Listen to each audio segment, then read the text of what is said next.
All this time, he knew I didn't do anything wrong. Marcus Chen was working for Meridian. The fire was industrial espionage gone wrong. You've been carrying guilt for 12 years over something that was never your fault.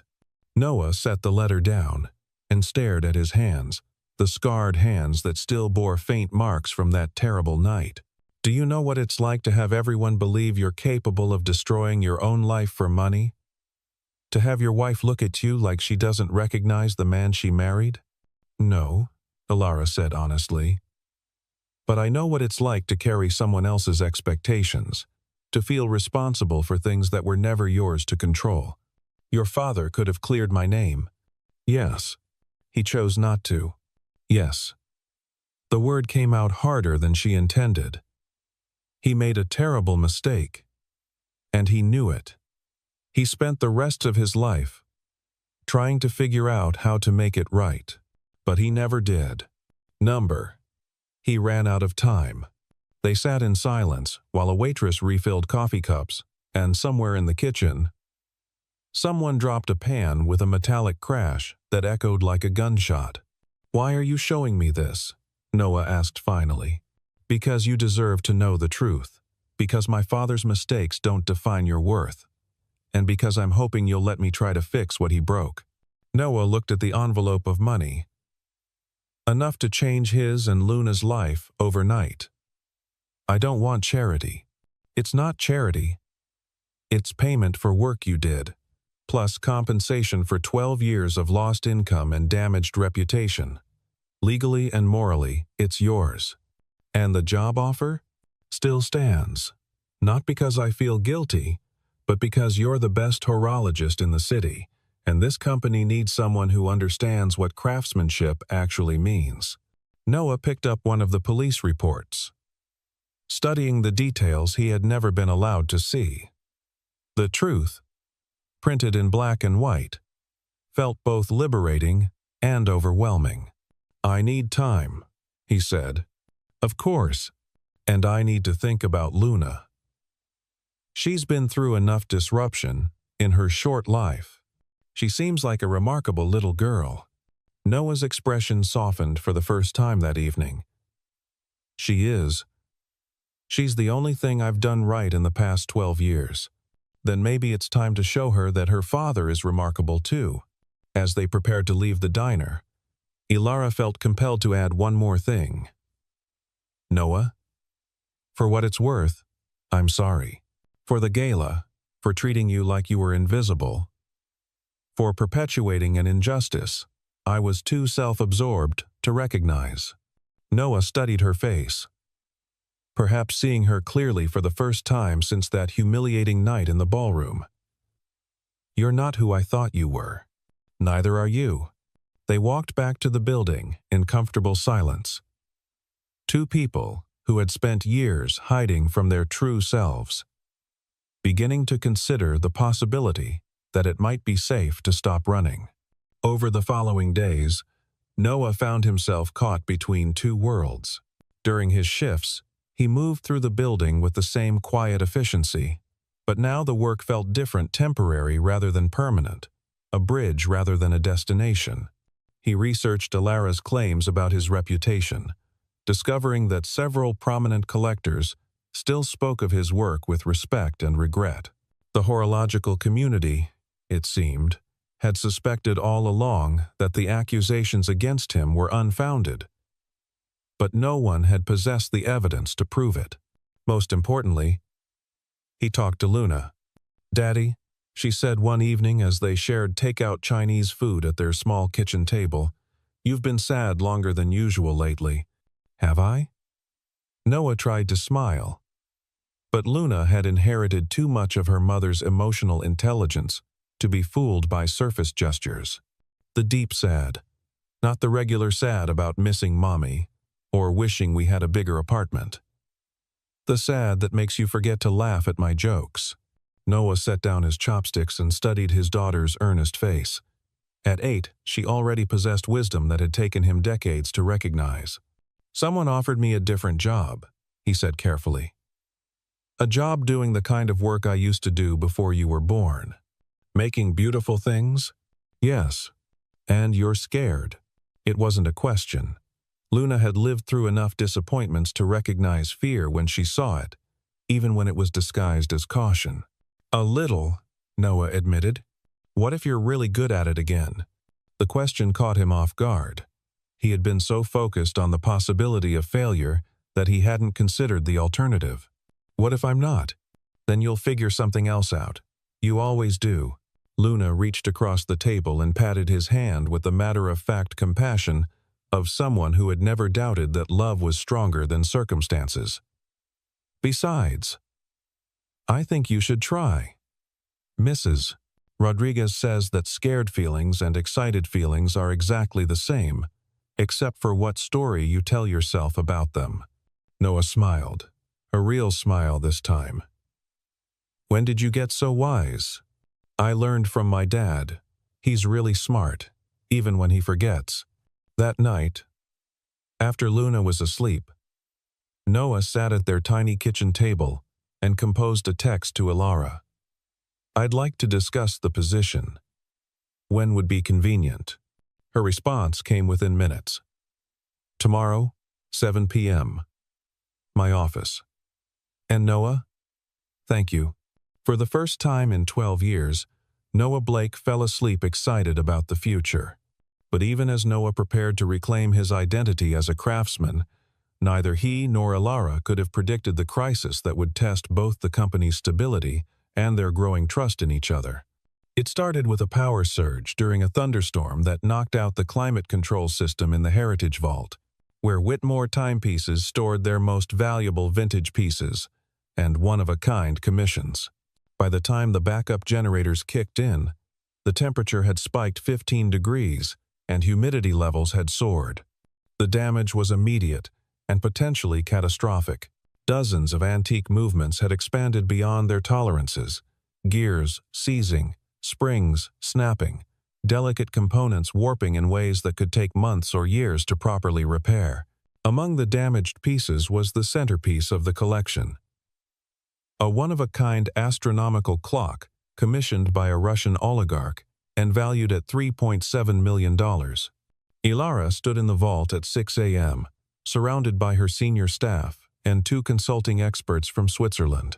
The Swiss horologists examined the damaged pieces with grave expressions, shaking their heads and speaking in rapid German about replacement parts and extended timelines. How long? Ilara asked finally. 6 months minimum for the astronomical piece, said the lead consultant. Perhaps longer if we cannot source the specialty components. Some of these movements are entirely custom. The original craftsman who built them would need to recreate the damaged parts by hand. The original craftsman died in 1993. Then we have a problem. The insurance implications alone were staggering, but the real disaster was reputational. The astronomical clock was scheduled to be the centerpiece of an exhibition at the Metropolitan Museum of Art, opening in 3 weeks. Collectors and journalists from around the world had planned to attend. Canceling would signal weakness and incompetence in an industry where reputation was everything. Ilara dismissed the consultants and stood alone in the vault, surrounded by millions of dollars worth of damaged artistry.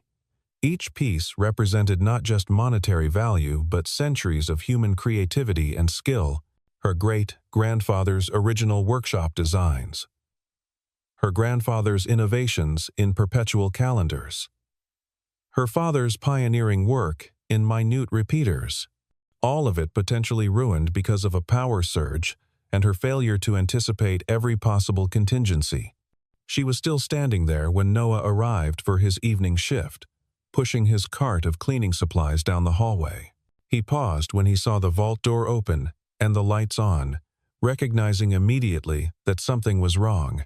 Miss Whitmore, is everything all right? Ilara turned, and Noah was shocked to see tears on her face. In all his months of observing her from a distance, he had never seen her display any emotion stronger than mild irritation. Climate control failure, she said, gesturing helplessly at the damaged timepieces. 43 pieces affected, including the Volkov astronomical clock. The Swiss experts say it could take 6 months to repair. if it can be repaired at all. Noah set down his supplies and stepped into the vault.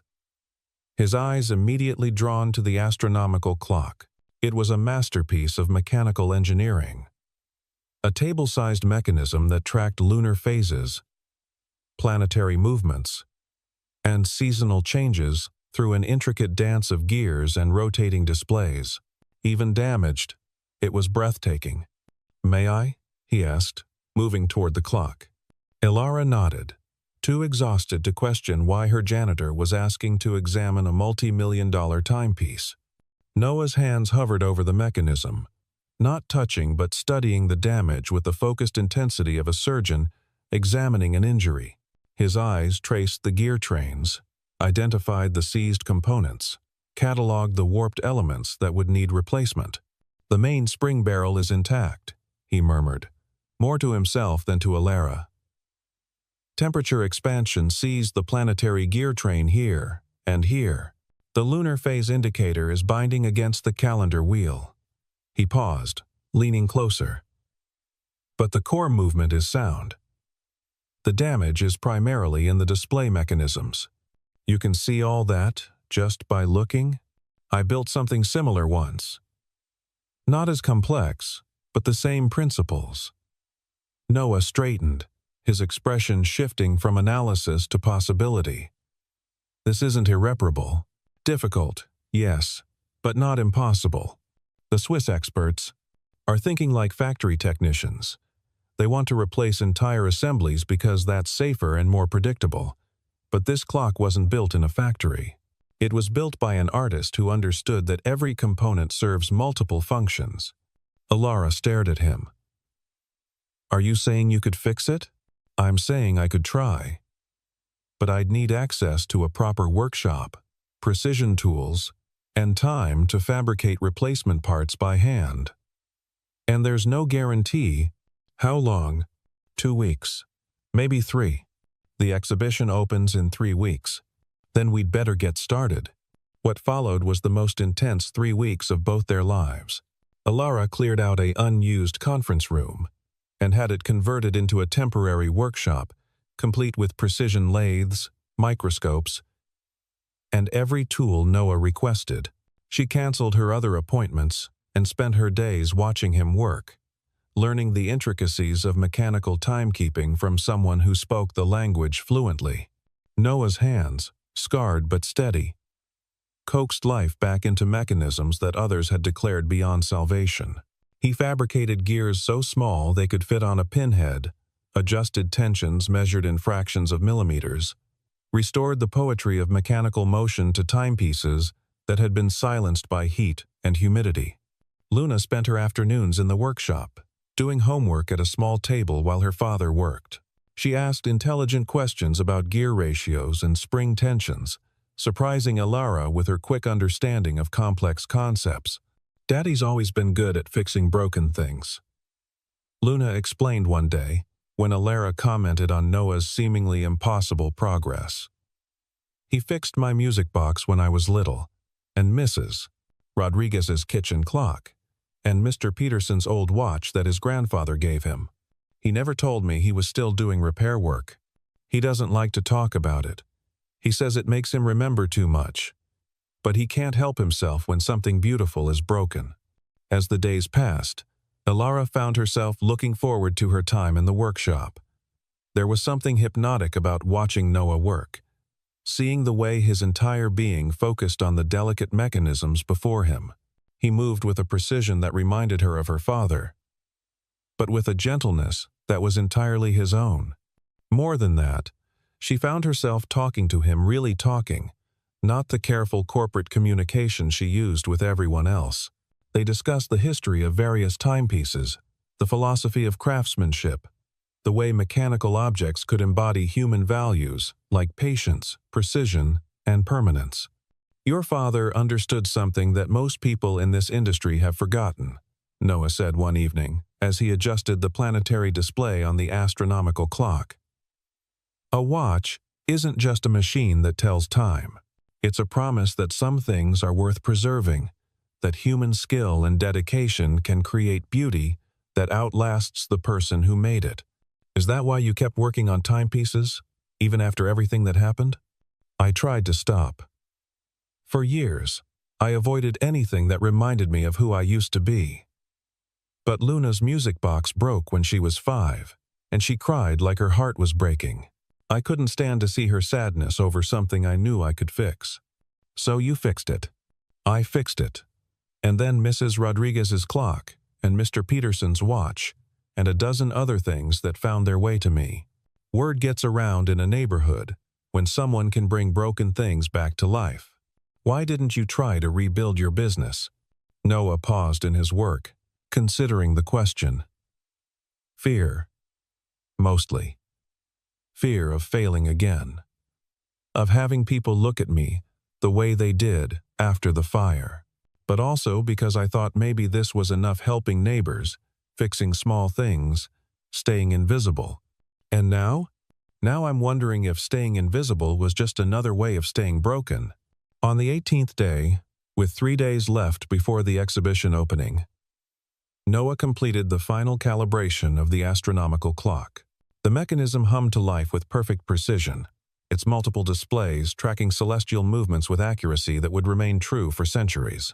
Ilara stood beside him, watching the clock's mesmerizing dance of gears and indicators. But her attention was focused on the man who had accomplished what experts said was impossible. Noah, she said quietly, I owe you more than I can ever repay. You don't owe me anything. You gave me back my name, my reputation, my sense of who I used to be. This was just me returning the favor. No. It was more than that. You saved the company, the exhibition, everything my family built. But more than that, you showed me what real craftsmanship looks like, what dedication and passion can accomplish when they're properly supported. She turned to face him fully. I want you to stay, not just as head of restoration, but as a partner. I want to rebuild this company around the values you represent: artistry over efficiency, quality over quantity, human skill over mass production. Noah looked around the workshop they had created together, at the timepieces he had restored, at Luna sleeping peacefully in a chair with her homework scattered around her. For the first time in 12 years, he could envision a future that looked like the dreams he had carried as a young man. I'd like that, he said simply. The Metropolitan Museum exhibition was hailed as a triumph, with the restored astronomical clock drawing crowds and critical acclaim. But for Ilara and Noah, the real victory was quieter and more personal, the knowledge that they had found in each other something they hadn't even known they were looking for. 3 months later, Ilara stood on the stage of the Grand Ballroom at the Plaza Hotel, addressing an audience of collectors, journalists, and industry leaders gathered for the annual American Watchmaking Awards ceremony. The same type of crowd that had witnessed her humiliation at the charity gala, but everything was different now. Ladies and gentlemen, she began, her voice steady and confident. Tonight, I want to talk to you about recognition, about the difference between visibility and value, between reputation and worth. She paused, scanning the crowd, until she found Noah sitting at a table near the back, wearing a well-tailored suit instead of coveralls, but still somehow managing to look like he would rather be anywhere else. 6 months ago, I made a statement that I deeply regret. I suggested that someone's job title determined their worth as a human being. I was wrong, and my words caused pain to someone who deserved only respect and recognition. A murmur went through the crowd as people began to understand where she was heading. Tonight, I want to introduce you to Noah Blake, our new Director of Heritage Restoration. Some of you may remember Noah from his earlier work in the industry. Some of you may have heard the false accusations that drove him from the profession he loved. All of you should know that Noah Blake is the finest horologist of his generation, a man who can coax life from mechanisms others consider beyond repair. She gestured toward Noah, who reluctantly stood as applause filled the room. But more than his technical skill, Noah Blake represents something this industry needs desperately: the understanding that our work is about more than profit margins and production quotas. It's about preserving human artistry, about creating objects that will outlast our own brief time on this earth, about the miracle of mechanical precision in an increasingly digital world.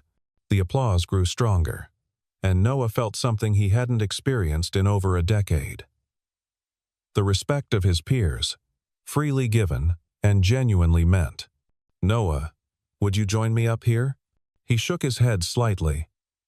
But Luna, who was sitting beside him in her best dress with her hair carefully braided, leaned over and whispered something that made him smile. He stood and walked to the stage, his steps growing more confident as he approached. "I'd like Noah to tell you about our new heritage initiative," Alara continued. "A program that will train the next generation of craftsmen and women in traditional techniques while providing living wages and full benefits. Because talent shouldn't be wasted due to circumstances, and passion shouldn't be sacrificed to economics." Noah took the microphone, looking out at faces that had once turned away from him in suspicion and contempt.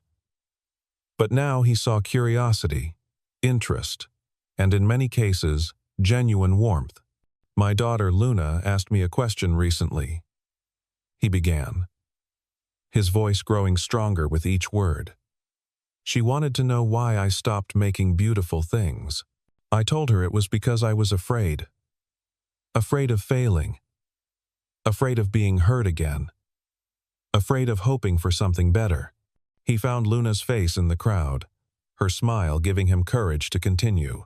"But she said something that changed my perspective. She said that scared feelings and excited feelings are exactly the same, except for the story you tell yourself about them. Tonight, I'm choosing to tell myself a different story." The audience was completely silent, hanging on his words. "The story I'm choosing is about second chances, about communities that support their artists, about the value of work that serves beauty rather than just profit. It's about companies like Whitmore Timepieces that understand that the best investment you can make is in human potential." He handed the microphone back to Alara, but before stepping away, he said one more thing that carried clearly through the room without amplification. "And it's about the courage to admit when you're wrong, and the grace to help others become who they were meant to be." The standing ovation lasted 5 minutes, but Noah barely heard it. He was looking at Luna, who was clapping so hard her hands must have hurt, her face glowing with pride that made all the years of struggle worthwhile. Later, as the formal reception wound down, Noah found himself on the hotel's terrace, looking out over Central Park. The city sprawled beneath him, millions of lights marking millions of stories, each one precious and unique. "Hiding from your own party?" Alara's voice came from behind him. He turned to find her silhouetted against the ballroom lights, holding 2 glasses of champagne. "Just thinking," he said, accepting the glass. "A year ago, I was mopping floors and telling myself it was enough. Tonight, I gave a speech to the most influential people in our industry. Regrets? Number just. Amazed at how quickly life can change when you stop running from it." They stood together in comfortable silence, watching the park's darkness punctuated by streetlights and the distant glow of apartment windows. "Noah," Alara said eventually, "can I ask you something personal?" "Sure. Do you think you could ever trust someone enough to let them be part of your and Luna's life? Not as an employer or a colleague, but as something more?" He turned to study her face, seeing vulnerability there that matched his own. "Are we still talking hypothetically?" "I don't think we've been talking hypothetically for months." Noah set down his champagne glass and moved closer to her, close enough to see the way the city lights reflected in her eyes. "I never thought I'd find someone who understood both sides of who I am, the craftsman and the father, the dreamer and the realist. Someone who could see past the uniforms I've worn to the person underneath. And I think I'd be a fool not to try." When he kissed her, it felt like the first honest thing he had done in years. Not desperate or needy, but steady and sure, like the ticking of a well-made watch marking moments that mattered. 1 year later, on a Saturday afternoon in late spring, Noah and Luna stood in the main showroom of Whitmore Timepieces, putting finishing touches on a display that would open to the public the following Monday. The Heritage Collection, as it had come to be known, featured restored vintage pieces alongside new creations that honored traditional techniques while incorporating modern innovations. Luna, now 9, and even more confident than her father remembered being at that age, carefully adjusted the position of a pocket watch that Noah had created specifically for the collection. The case was engraved with her initials, a birthday gift that had made her cry with happiness. "Perfect," Noah said, stepping back to admire her work. "You have a good eye for display. I learned from watching you and Alara. She says presentation is just as important as craftsmanship because people need to understand why something is beautiful before they can appreciate it." She's right. She's right about a lot of things. That's probably why you fell in love with her. Noah nearly dropped the watch he was holding. "Dad, I'm 9. Not blind. You get that same look on your face when you're working on a really complicated mechanism and when you're talking to Alara, like you're solving a puzzle that makes perfect sense once you understand how all the pieces fit together." Sometimes his daughter's perceptiveness still caught him off guard. "How do you feel about that?" Luna considered the question with the seriousness she brought to all important matters. "I think she makes you happy in a way that's different from how I make you happy. Like, I make you proud and loving and protective, but she makes you more yourself. Does that make sense?" "Perfect sense." "Good.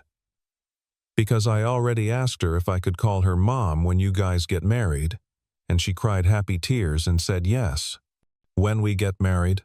"Dad, seriously, you carry a ring box in your jacket pocket, and you've been practicing proposals in the bathroom mirror. I can hear you through the wall."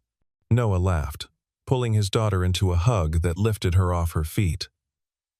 "Have I mentioned lately that you're too smart for your own good? Every day. But you say it in a proud voice. So I know you don't really mean it." As they finished arranging the display, Alara emerged from her office wearing jeans and a sweater instead of her usual business attire. Saturday work sessions had become a tradition for the three of them, a time when they could work together without the pressures of meetings and deadlines. "How does it look?" she asked, studying the collection with the critical eye she brought to everything involving the company's reputation. "Perfect," Luna announced. "Dad and I make a good team." "Yes, you do." Alara moved to stand beside Noah, and he automatically put his arm around her shoulders, a gesture that had become as natural as breathing. "Are you ready for the unveiling Monday?" "As ready as we'll ever be," Noah said. "Though I still can't quite believe that my name will be on the placard next to yours." "Believe it." Master Horologist Noah Blake, Director of Heritage Restoration, Whitmore Timepieces. "It has a nice ring to it." "Speaking of rings," Luna said with the subtle delivery of someone who had clearly inherited her father's sense of timing, "I'm going to go get a soda from the break room and take a very long time doing it." She skipped away, leaving Noah and Alara alone among the timepieces that represented their shared commitment to preserving beauty and craftsmanship. "She knows," Noah said. "Of course she knows. She's your daughter. And I love her almost as much as I love you. Which is saying something. Because I love you more than I thought was possible." Noah reached into his jacket pocket, withdrawing a small velvet box that contained a ring he had designed, and crafted himself a simple platinum band set with a small diamond, elegant and timeless rather than ostentatious. "Alara Whitmore," he said, dropping to one knee among the displays of mechanical artistry that had brought them together. "Would you do me the honor of becoming my wife? And, more importantly, would you like to help Luna and me build a family that's as carefully crafted and precisely calibrated as the finest timepiece?" Alara's answer came through tears of joy that she didn't bother to hide. "Yes, To all of it. Yes. As Noah slipped the ring onto her finger, Luna's voice carried from the break room. It's about time. And somewhere in the building, surrounded by the gentle ticking of hundreds of timepieces, each marking moments that would become memories, three people who had found each other against all odds, began planning a future that would honor the past, while embracing the possibility that the best was yet to come. The wedding was small and perfect, held in the showroom of Whitmore Timepieces on a Sunday afternoon, when the light streaming through the windows made everything look golden. Luna served as maid of honor, wearing a dress the color of spring leaves and carrying a bouquet of white roses. She had insisted on writing her own speech, which made every adult in attendance cry, and reminded everyone present that sometimes the most profound wisdom comes from the youngest hearts. My dad always told me that broken things can be fixed if you have the right tools and enough patience, she said, standing confidently at the microphone. But I think what he really learned is that sometimes broken people can fix each other, and that's even better than fixing watches. Now, 6 months later, they were a family in every sense that mattered. Noah and Alara had moved into a house in Brooklyn with a workshop in the garage where Noah could pursue personal projects, and a garden where Luna could grow the flowers she had become passionate about cultivating. The Heritage Initiative had exceeded all expectations, training 12 apprentices in its first year, and establishing Whitmore Timepieces as the premier destination for collectors who valued artistry over mass production. Orders were backlogged for 18 months, but neither Noah nor Alara minded. Quality took time, and time was the one thing they had learned to value above all else. On this particular Saturday, they were at the workshop putting finishing touches on a commission that had special meaning for all of them, a memorial timepiece for Luna's elementary school, honoring teachers who had dedicated their careers to nurturing young minds.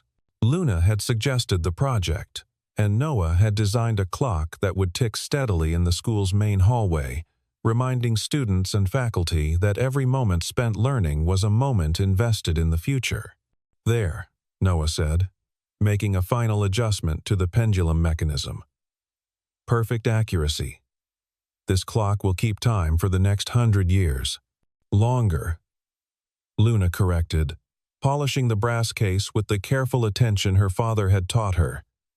You build things to last forever. Nothing lasts forever, sweetheart. The important things do. Love lasts forever.